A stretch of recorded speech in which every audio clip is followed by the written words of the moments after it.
Inspiring voices, building worlds. The Ampliverse. Welcome to the Autistic Delicatessen. I think of cooking as an art. There's nothing most Hispanics love more than a nice little empanada. Lo que comas, lo que bebas, es tu historia. This is literally a hug in a bowl. What's on your plate is how we relate. And welcome to another edition of the Autistic Delicatessen. I'm your host, Larrnell, along with Shalese, Nikko, and Melissa. Shalese is on another engagement for this episode for a stocking stuffer for the holidays coming up. You can also check out our co-host Melissa on Barbecue Showdown Season 3 on Netflix, so make sure you have your Netflix. You can be able to watch that during the holidays, see some good barbecue, see the agony of defeat, or the joys of winning, but just watch that. It's very interesting. But otherwise than that, we have our guest, the Rough and Tumble, a talented folk duo, and they have a current release out called Hymns for My Atheist Sister and Her Friends to Sing Along To. We have Mallory and Scott here. Welcome to the show. Yeah, Thank you. Thanks for having us. Now, I was a part of your album listening party, which was back in November, and it was very nice, though. I really liked the songs. Like, the standouts for me are Hymn and My Atheist Sister. Oh, cool. We'll definitely talk about that during the show, but we want to get to, like, the food and drink stuff first. So, Sure. now, for this album Zoom listening party, you had a thing that you sent out, like a certain dish that's called, this is from your mom, Mallory, and it's called People Puppy Chow. Yes. Now, it includes 1 stick of butter, 12-ounce packaged chocolate chips, a half of peanut butter, 8 checked cereal, 1 box, and powdered sugar. So from all that right there, it seems like that would be a weird food combo that Melissa would have done right there, you know? So now I'm sure, Melissa, would you do something like this? I actually just did a popcorn version. So instead of using the Chex Mix, I did popcorn. But that is actually a very classic sort of around, this time of year, you'll see the puppy chow come out. But I mean, I think it's great no matter what, because it's delicious. Yeah, it's so delicious. It's so great. Yeah. So for this album, we were really leaning into the nostalgia of because we both grew up in church environments. And while we are not there anymore, we still kind of miss the nostalgia of the songs of that time. But we also are nostalgic for the food, because I think food and music are inseparable. I just think they are wonderful companions. And so we tried to really lean into what do we remember from our childhood church suppers. And my mother would always make her recipe and triple it, because it would all be gone by the end of the church supper, because it is so addicting. And it's not anything terribly special. It's not anything that's, amazing or a culinary, journey or anything, but it's just really comforting, and people always love it and maybe get a bellyache after eating too much of Definitely get a bellyache afterwards. That's in every party whenever I see those kinds of sweets and everything. Yes. Just hearing Larrnell just read the ingredients of that recipe, I was already sold. Oh, yeah. Well, and there's only one way to eat it too. There's no picking. It is a full-on shoveling into the mouth. Yeah. It's a handful situation. Yes. Just got through Thanksgiving, of course. We all had our different Thanksgiving meals. So I'm wondering, for you, Mallory and Scott, did you have any special dishes during the Thanksgiving gatherings? Because I know you're kind of you live in a small town in New Hampshire, if I'm correct. Yeah. This was a really special Thanksgiving for us, because we got to spend it with some friends here in town who have quickly become some of our closest friends. And they have a beautiful home just a mile up the road from us, a historic home that was built in the late 1600s. And it is just this really, and it snowed all day. Yeah. And so it was just picturesque. Oh, it was picturesque. But we what we ended up contributing to the meal, it was a pretty standard, there was dressing and gravy and mashed potatoes and turkey and all of that. But we are vegetarians. Well, we're pescatarians technically. And we are also gluten-free, because I have an allergy. And so that sometimes makes joined meals a little difficult, but our friends are generous and thoughtful, and we managed to all come together, and we basically were able to eat everything but the turkey. But we brought our contribution was a lentil loaf Which does Oh, not lentil loaf, yeah. sound that Yeah. appealing, but it really is. It's so good.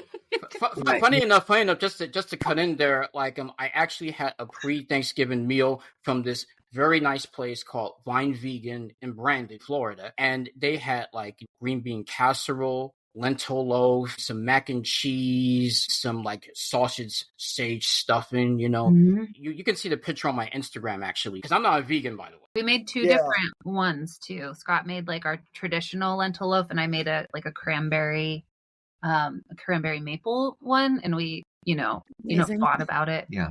Whose was better. Hers was definitely better, but mine was really good too. Are you just saying that, Scott, to make her feel? No, it's the God's honest truth. Yes. Yeah, Yes. so on the topic of like the lentil loaf and everything, that does sound really good, as a matter of fact, because you can do a lot of good things with lentils, as a matter of fact. I remember I used to go to this food truck. I forgot the name. I forgot the name of it. I think it was called Roots and Grains, and they were at the Winter Park Farmers Market. They did their vegan take on biscuits and gravy, but instead of like using like sausage or chorizo as like the meat in the gravy, they used the lentils for it. And it's such a great meat substitute. Yeah, agreed. Sounds really good. So, Melissa, have you ever tried lentil loaf? I have not had a lentil loaf, but I would try it in a heartbeat. I feel like I'm missing out now. Yeah. Yeah, it's a real callback. I mean, it's meatloaf essentially, right? But it's I don't know. It kind of hits all the nostalgic notes this time of year for sure. Yeah. You have this singing group known as the Congregation of Kind Souls. Yeah. Yeah. In the midst of recording, did you ever have like any snacks or foods when you were filming or recording with them or anything? Actually, yeah. So the Congregation of Kind Souls is two different things. On the album, it's a group of our friends from different professional bands who are on the record. But we also have a local Congregation of Kind Souls who are just this choir of neighbors, and they backed us up on a few songs at our album release party, and we filmed a couple music videos with them as well that we're releasing now, and just a wonderful way to like get to know our neighbors, and so again, food and music are inseparable. So when we would have all of these rehearsals and then the filming, we had 2 rehearsals and then we filmed it as well. And so I promised everyone, I was like, I'll feed you. You come and I will feed you. And we ended up for that because you don't want really heavy food before you sing. So what we ended up doing was like a nice, like sort of platter of things. So there was like, there was cheese and crackers and stuff, which is a little heavier and not everybody likes to eat cheese before they sing. But I also made this really like bright kale salad with quinoa and pomegranate seeds and some, what else was in there?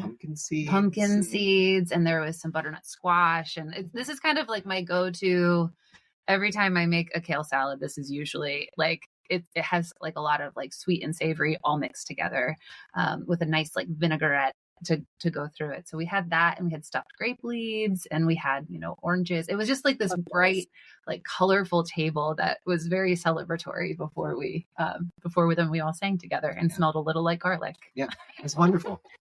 Yeah, now was it the garlic from their breath or something like that? Because sometimes that could kind of like get in the way. It's like I know. I think that there should be some banaka there. Like come on, let's really like have like a nice cleanse. Like I'm just thinking, right. At least adds to the sensory experience. It just adds to the sensory experience.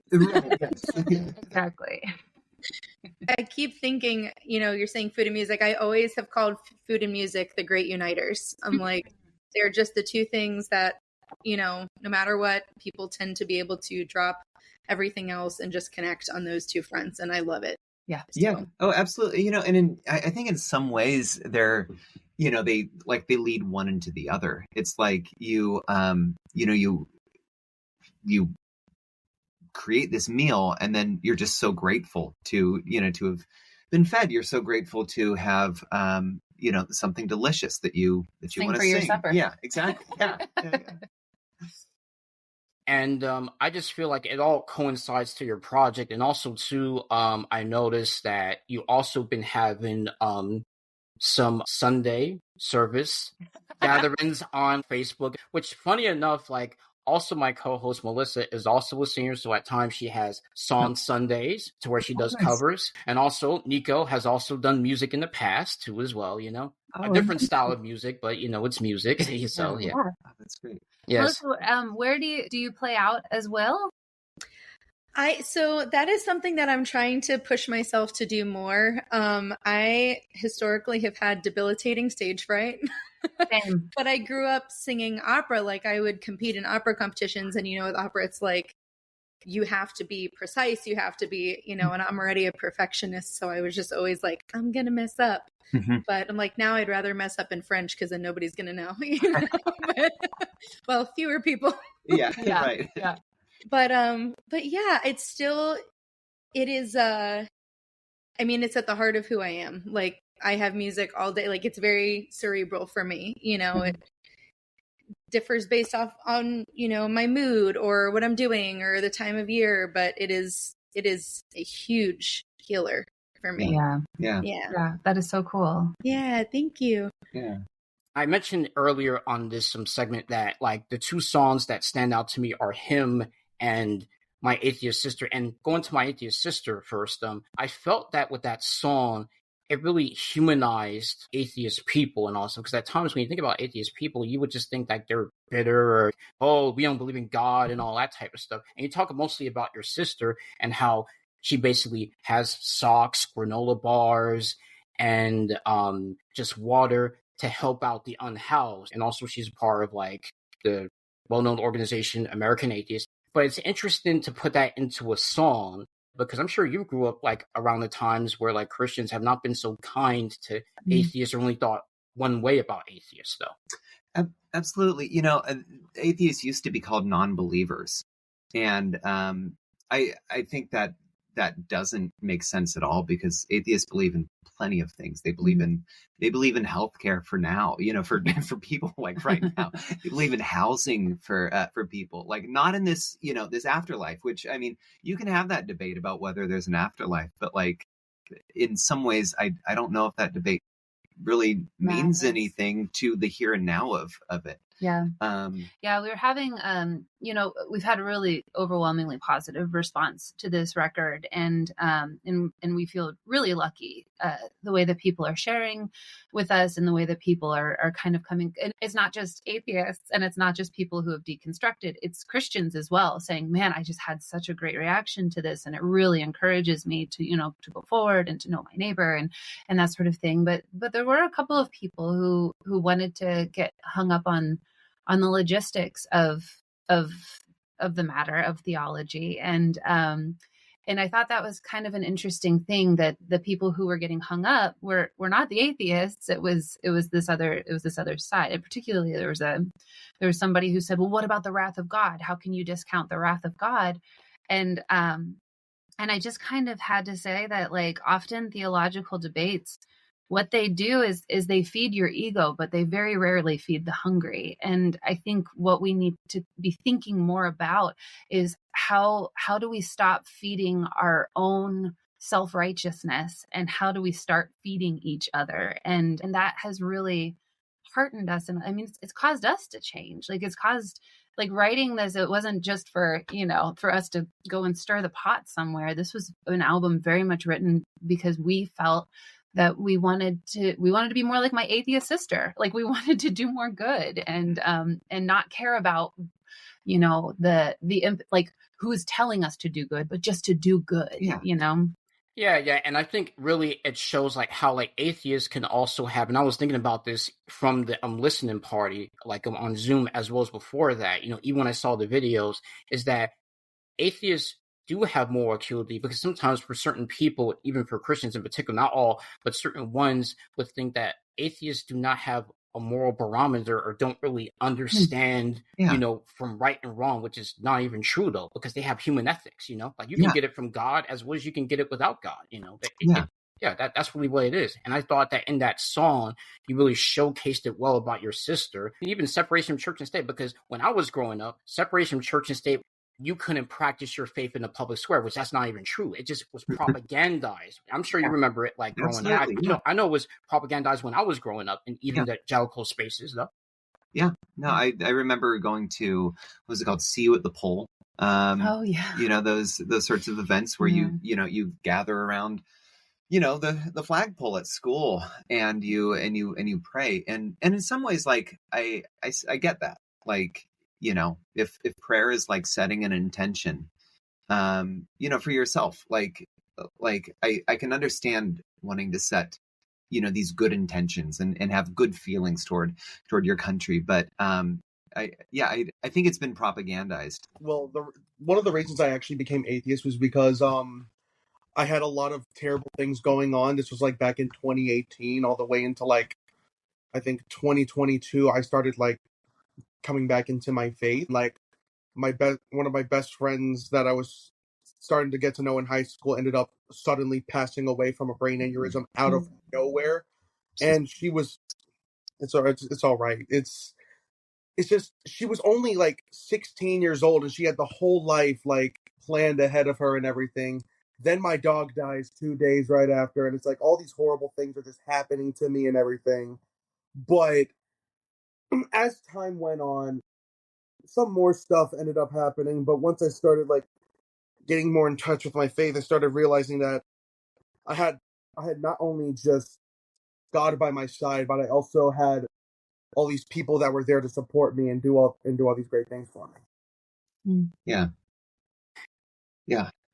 And really, it also, like, going back to like the topic, it really speaks to, again, your album in terms of, even from the hymn song going into that, like, it talked about community. And I was mentioning how, like, during the Zoom album release, like, it sounded like a heart song, because sometimes even for deconstructed people, when they have all those things, they don't have a song that they can connect with or feel like, oh, I have to speak to a deity. Not to cast aspersion on people that have songs for deities and all that stuff, but sometimes there needs to be a song where, oh, we can connect for humanity, though. And I felt like there was some spiritual undertones in there, but at the same time, it felt like with him, it was more of like connecting to humanity, connecting to community. Am I correct on that?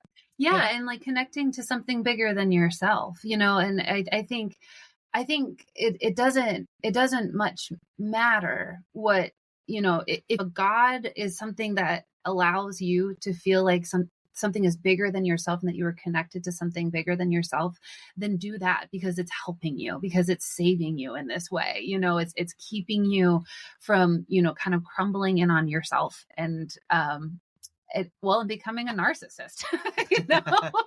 It keeps you stretching outward, and I think that is invaluable. Like I often, if people need religion to do that, then do that. If it causes you to reach out to other people, then do that. And the hymn is very much, this is something bigger than us, and it's bigger than us because it is us. It's all of these other people, and I think God is within all of these people. And so, like, when you are connecting with another person, you are connecting with God. Yeah.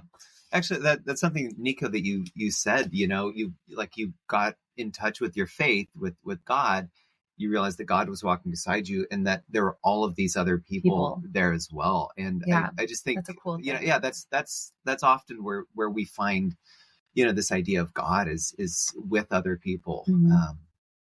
What is it? Or two or more are gathered, right? Right. Yeah, that's like even Christians say that. Yeah. So their way of saying it, as a matter of fact. I actually really appreciate you for opening up my message to that. That really opened me up as well. That actually caught me by surprise. I like that. Yeah. We call these humanist gospel songs, just because, like, we do believe in humanity. Like, we do believe that we can do really good things, and we have faith in that. These terms, I think we want them, for a long time, culture has said, like, they are just one thing. But I think, atheists, humanists, secular people also have faith, and they have faith that humans are capable of doing good things.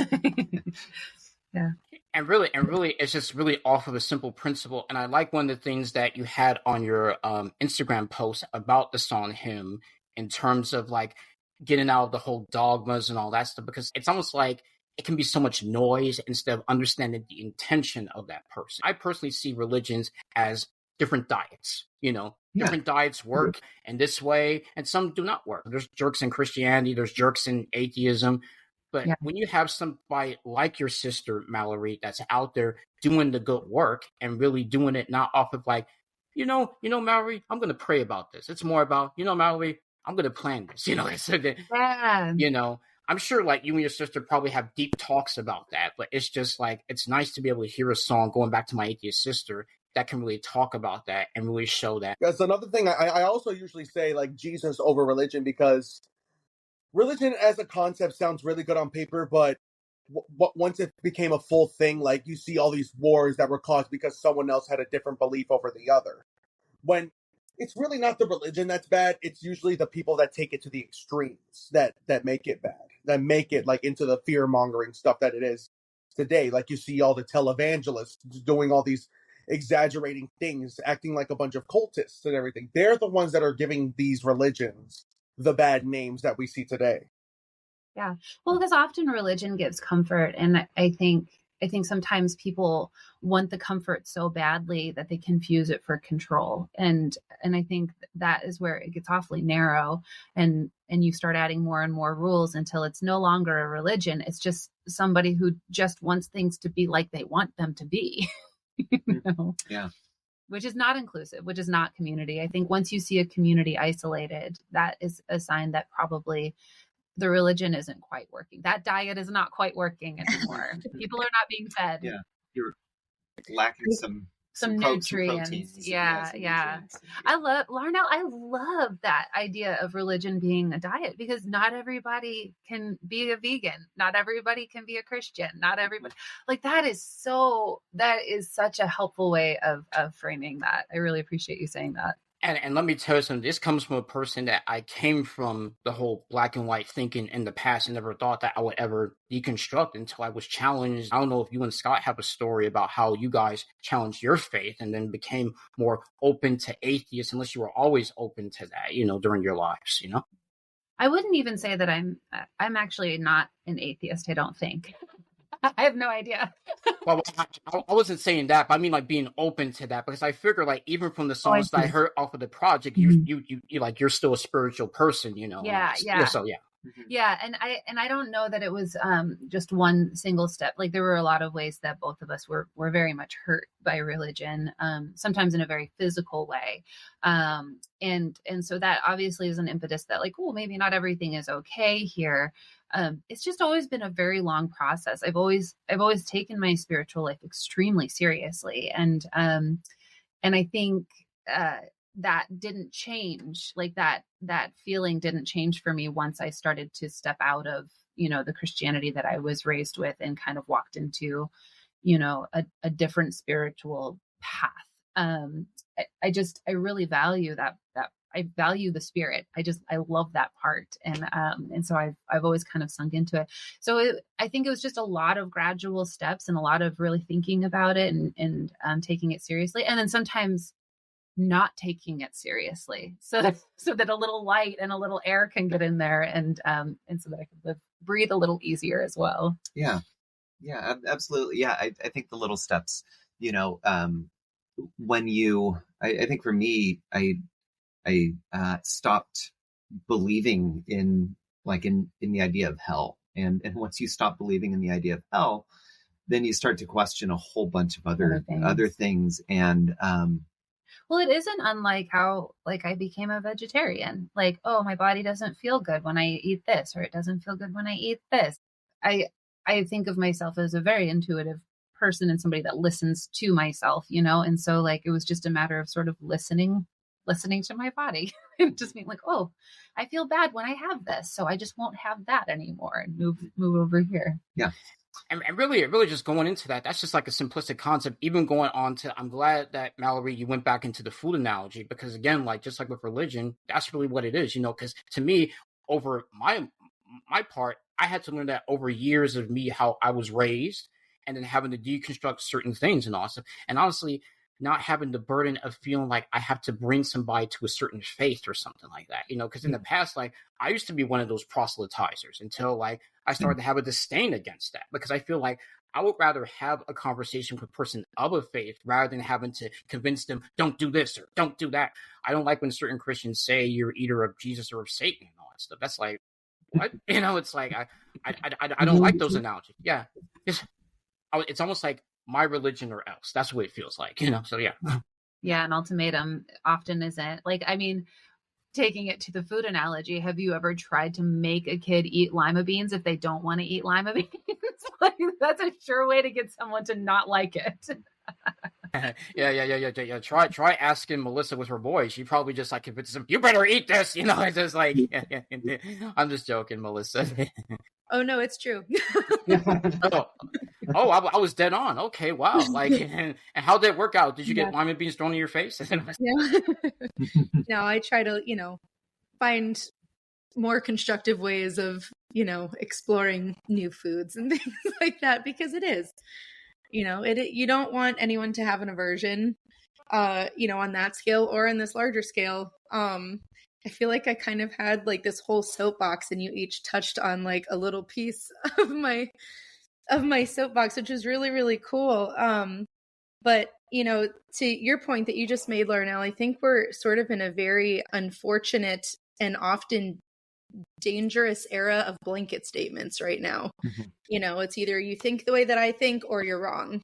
Yeah. Or if you're part of this group, then that means you're against my group, or which is not. It's very I feel like more often than not, that's not the case at all. It's just there's a lot of stigma. There's a significant lack of conversation. There's a significant lack of connection. But Mallory, like with what you were saying, I don't think that anything that brings people hope is necessarily a bad thing, no matter what that looks like for them. And for everyone, it's going to be individual. But like, I also grew up in the church, and then I sang for a long time as a section leader in another church. And when I sing, like, I do feel very spiritually connected. My two spiritual connectors are through music and being in the woods, like in nature. Stick me in nature, like that's where my soul feels the fullest. It makes me think of one of my favorite shows. One of the hosts said one time, he was talking about his religious trauma, and he was like, I feel completely loved and accepted by God and Jesus. He's like, I do not feel loved and accepted by the people of the church, and that was for his situation. I'm like, that, how traumatic is that, to want to, connect, whatever it looks like for you, whatever your something bigger is, how traumatic to want to connect to something like that, but feel shunned by the people who are supposed to be living that, so it to me, it's just, it goes so deep, and it's, I do like, just want to hug everybody that feels hurt, So yeah, yes to all of you. I feel like you all just like hit a piece of my thoughts, Yeah, definitely though. Cause I just feel that, again, it's all about coming together and community though. And I appreciate the project that you and Scott have made, Mallory, cause I feel like it really speaks to that, and hopefully people can get it and purchase it, from their website, theroughandtumble.com, definitely get that. The holidays are coming up, obviously. So do you have any special like food plans, or do you ever try to try to mix in different traditions, since it's also Hanukkah and then, just Christmas? Or do you ever like have those type of gatherings in your small community or whatever else? Yeah, we're, we make Christmas cookies every year. Yeah.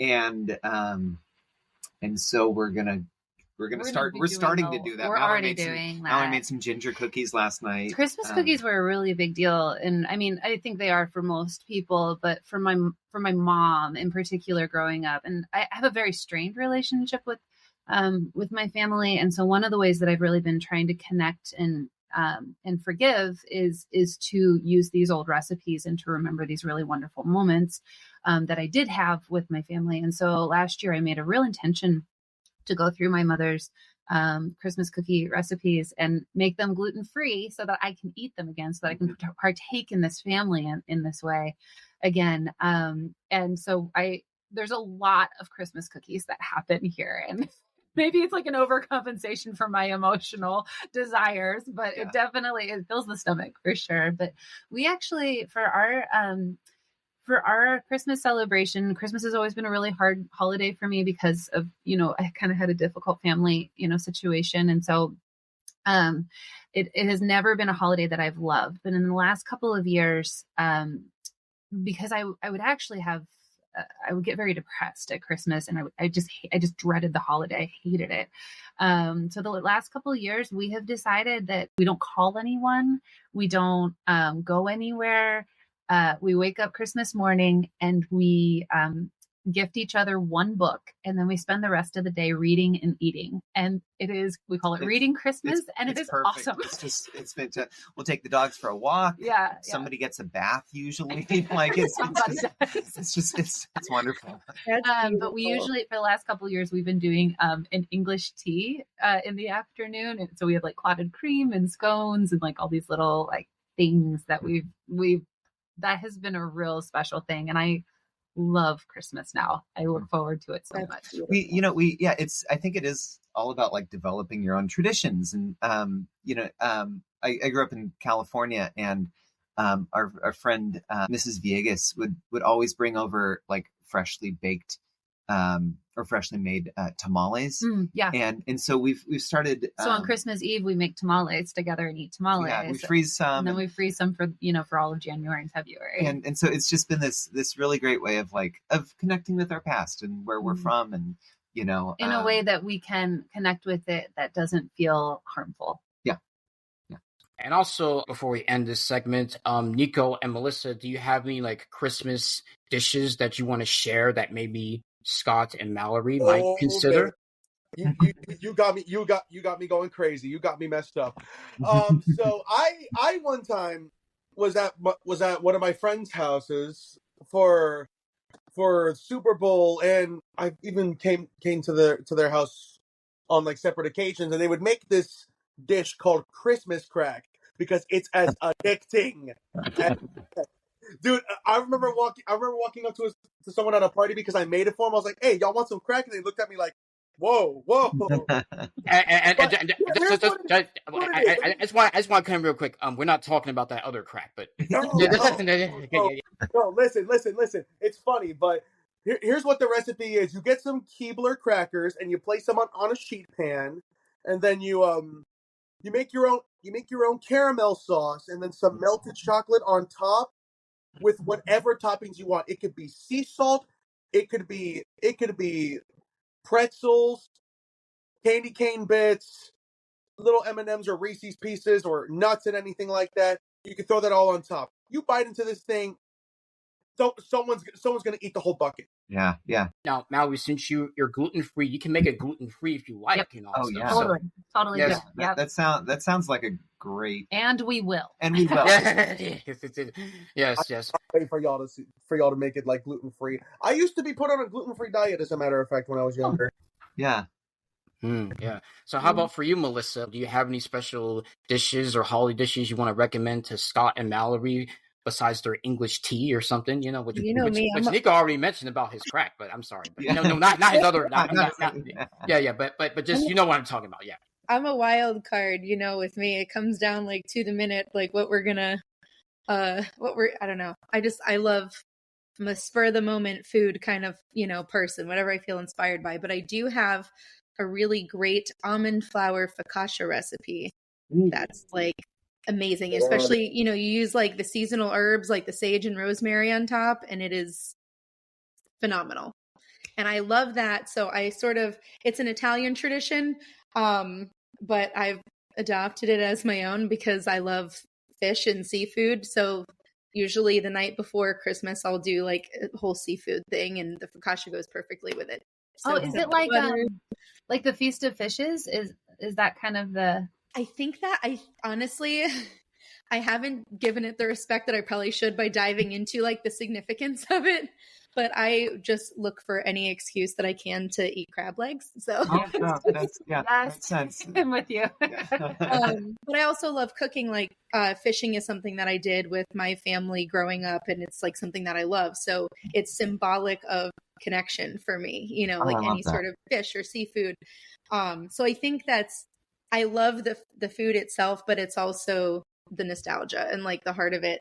But on that, I know before we wrap up, I just wanted to tell both of you, I think what you're doing by bringing that nostalgia and sort of the human aspect of all of those memories into what you're doing is really, really beautiful. And I think that can be so healing for people that maybe have experienced a lot of that negativity that can come from places where it shouldn't. You know, like I said, like I grew up in the church, like seeing all these things, and you would see who is actually incorporating what they were hearing and learning into their day-to-day actions, and who is using it as I'm superior to you, like you need to live up to my expectation. So I think what you're doing by bringing the fond memories of that and sort of finding a way to connect humans is the most important part of that. So that's really beautiful. So thank you. Yeah, thank you. That. I think that's kind of like in some ways like the future of music and all that stuff. It's not going to be just the spiritual hymns. It's going to be more of the humanistic gospel type stuff, you know, to where like people don't just have to go to a church or a gathering on Sunday. They can just be able to like be around a group of people and just be able to have that without the dogma and without the guilt. It's more about like saying that you are loved and you are welcome. That's what I got from it. So yeah. So otherwise than that, Scott and Mallory, how should people purchase your latest release as well as hear your other stuff on music? Yeah, we basically keep everything centralized to our website, theroughandtumble.com. We're on all the social media. We're on Instagram, Facebook. We're on TikTok. I don't know for how much longer, but, but we're on TikTok. We're there. You know, if you want to listen to the album, you know, stream it on Spotify, Apple Music. Yeah. You know, give it a like. We're share on it. Bandcamp as well. Yeah, you can find us. We try to make ourselves very accessible. Yeah. Definitely. And, you know, Scott and Mallory of the Rough and Tumble, I'd like to thank you for coming on to the Autistic Delicatessen and really sharing like your food memories, your interesting stuff within music, a sense of community and connection. And I definitely wish you guys the best. And plus, like, I hope you guys come back to Florida next year. You know, it's it'll be nice to see you guys again. We'll be there. Yeah. This has been a great conversation. Thank you. Larrnell. Thanks for watching or listening to the Autistic Delicatessen. Like and subscribe on YouTube for updates on when a new episode comes out, and be sure to watch past episodes on the Autistic Delicatessen YouTube channel as well. Listen to current and past audio podcast episodes on Spotify or at the Ampliverse website. Be sure to follow the show on Instagram by searching The Autistic Delicatessen. And until next time, what's on your plate is how we relate.